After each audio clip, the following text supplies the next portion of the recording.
Hello, my name is Caroline Murray from ICIS and I'm here once again with Mr. Francesco Zanchi of GSI, and we are in beautiful Artemino, stunning as usual, although I do detect some clouds. I'm wondering, we've had quite a cloudy time on PET, if I may say so. I'm just wondering, with the difficulties that both customers and producers have had with low demand, for example, we've had a changing landscape with PET plants closing, PTA plants being mothballed. It's clearly been a very difficult and volatile time. How do you envisage 2025? Caroline, difficulties are opportunity. Oh, very good. No, that's really, I can guarantee you, my experience is confirming that difficulties are opportunity. The problem is to catch the right moment too, and our task is to support our customer to identify the best time to buy. Related to next year, what we can say, there is a big overcapacity in all the polyester chain, so from the producer point of view it will be tough. It's a buyer market, so for the buyer it will be fantastic. In terms of consumption, yes, we will have a competition between virgin and the rPET.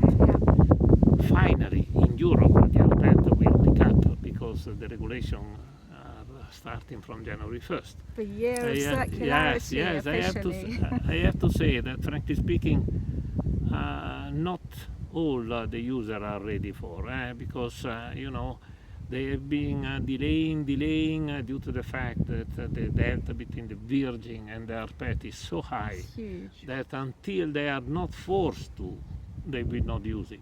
But starting from January 1st, they will be forced to. So we will have an increase of the demand of the rPET and reduction in this in Europe. But generally, the demand worldwide will not decrease because we will have all the other continents where we will have some recovery.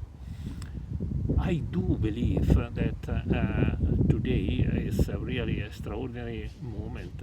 10 days ago was even better, of course, but it's the time to really take position. We have a customer that has been following our suggestion, and they've been engaging themselves in booking quantity for at least the first semester. Oh, that's fantastic. What else? What else? Well, let me think about this. No, it's been very tricky. I've been very surprised by the fact we are now in October and still people don't really talk about the recycling aspect of it as much as I thought they should be and they would be by now. And also we've got this idea, changing the subject again, but just about the sort of trend of trade barriers, Mr. Zanchi. I know that you obviously are involved in lots of imports of PET. But there is this trend. We've seen China, obviously. We've seen lots of products come in from Vietnam, for example.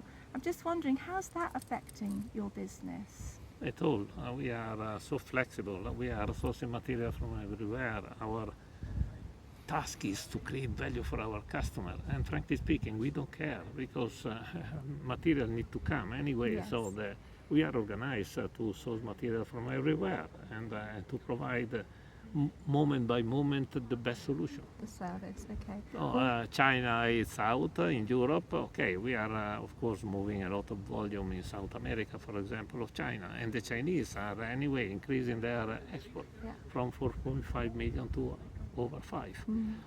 And in Europe, of course, in this very moment we had Vietnam that is taking position, but also Egypt and Turkey as well. Are you asking me if we will have another anti-dumping investigation? Of course, I hope not, but it may happen. But it will not, we will have other volume coming from as You'll well. survive. No problem. No problem from this point of view. And so will the industry, I hope. Yeah, I hope. Okay. Okay. Well, thank you very much for your time, Ciao, Mr. Zanchi. Thank you very much. Thank you.